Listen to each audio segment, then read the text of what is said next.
So this year could be a big year for the HomePod because we have rumours about 2 new HomePod products launching this year, HomePod Display as well as a new HomePod Mini, so let's delve in. So beginning with the Home Hub device, Mark Gurman seems pretty sure this is on track for a release in 2025, but he unfortunately does not specify exactly when, but if I were to guess, I'm assuming this could launch alongside the new iPhone at the September event. And supply chain analyst Minchiko had told us mass production for this hub should begin in the second half of this year. So yeah, to me that does suggest a September release. Gurman believes this will be Apple's most significant release this year, and is a sign that Apple's taking their smart home business more seriously. Now, what will this product aim to do? Well, Gurman describes it as a smaller and cheaper iPad that can be used to control appliances, conduct FaceTime calls, and handle other tasks, which is pretty vague, but essentially, this is the same product Google and Amazon have been offering for years, but now we're getting Apple's spin on this. Now, specs-wise, there should be a 7-inch display on this, which is kind of crazy to hear about because the iPhone 16 Pro Max has a 6.9-inch display. Obviously, the aspect ratio will be different,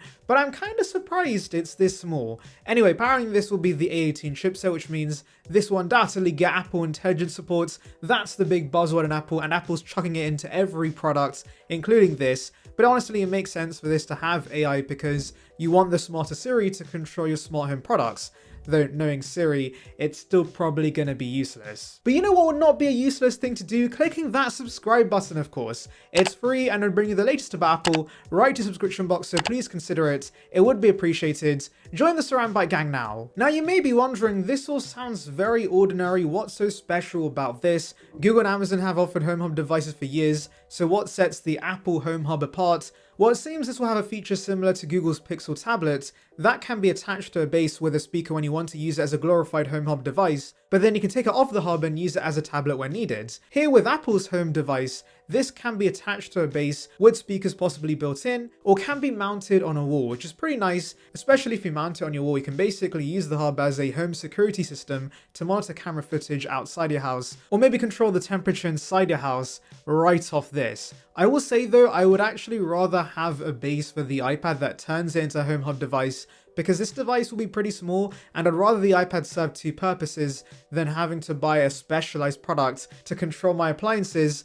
However, knowing Apple, they want you to buy both because that generates more revenue. This will also run a specialized OS called HomeOS with a customizable widget-focused home screen. It's going to revolve around Siri, which doesn't sound great, and there's also going to be HomeKit support, which obviously is to be expected. There's also built-in camera for FaceTime, and I think John Pross had mentioned this, but there is a possibility older people who just want to talk to their families will buy this because I'm sure it's going to have a simplified operating system that's easy to use, and if they're currently only using the iPad for FaceTime, they might as well buy this. It's probably going to give them a better experience. Now, pricing is really my only concern because small home hubs like this are usually $100, and so this ideally should be around $200, which would not be too bad, but anything more than that would not make this terrific value. And while Apple hasn't been the best when it comes to pricing their smart home products, the regular HomePod is still too expensive in my opinion, but hopefully this is not too expensive. By the way, branding wise, Apple could either include this under the HomePod branding and call it the Home Hub or the HomePod Hub,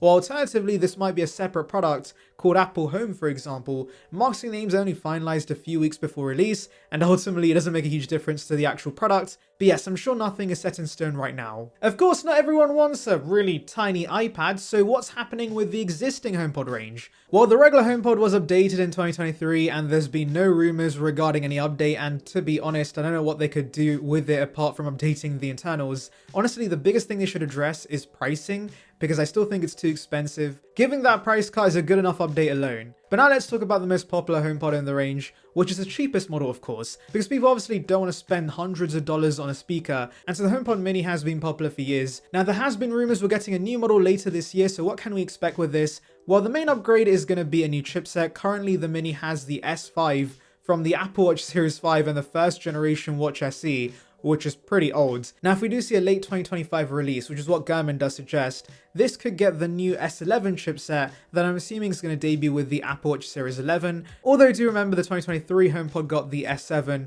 instead of the latest S8 at the time, so it's also possible this could get an older chipset, but honestly at the end of the day, any recent chipset should do the job because you're not going to be playing COD Mobile on this, and also I reckon the S10 and the S11 are going to be roughly the same performance wise. Now, what will the new chipset bring to the HomePod HomePod mini? Well, of course, it should help process Siri requests faster on the device locally, and also apparently Apple's going to launch their first combined Wi-Fi and Bluetooth chipset on the mini, and so I'm expecting Wi-Fi 6E and Bluetooth 5.3 support on this, and that will give us more reliable and faster connectivity. We should also expect sound improvements, that's to be expected. Right now I do use HomePod minis as TV speakers, and they're honestly still pretty good. Maybe they could be a little louder volume-wise, and so I'm hoping the second gen can work on that. I do also hope we get new colors, that would be very nice to see, though knowing Timothy and his addiction to recycling, I would not be surprised if the colors do stay the same and they end up being very lazy. That's not the worst thing in the world though, because the current colors are very nice, but it would be nice to see at least one new shade. There should also be a new ultra-wideband chipset for lower latency when using handoff,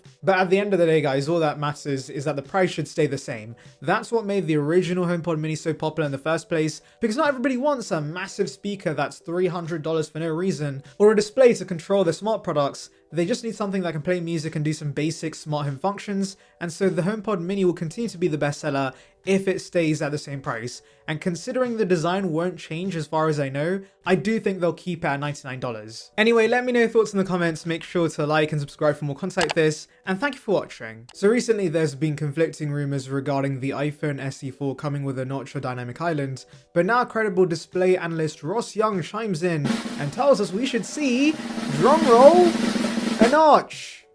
Which is not surprising, I told you guys. I've been saying since day one that Apple wants its iPhone to look more dated compared to newer iPhone models, and so a notch does just that when the rest of the range of course has an island. And yes, I know some of you guys had mentioned that sales are slow in key countries like China right now, and so Apple may not want to risk the iPhone looking too outdated, which is a fair point, but then again, Apple would rather you buy higher end iPhones. The smartphone market has matured, and so whilst they're not shipping as many iPhones as before, if they can get most to buy the highest end devices, that's upwards of $1,000, there's no real difference revenue-wise. So in a way, the iPhone SE4 looking outdated does benefit Apple. This is big brain stuff from Timothy, and the man knows how to generate revenue. And so whilst I do still think the SE4 is going to be great value, there will be shortcomings that will get you to buy more expensive iPhones. It's also why I don't see a dynamic notch coming to this iPhone, as someone had mentioned in the comments.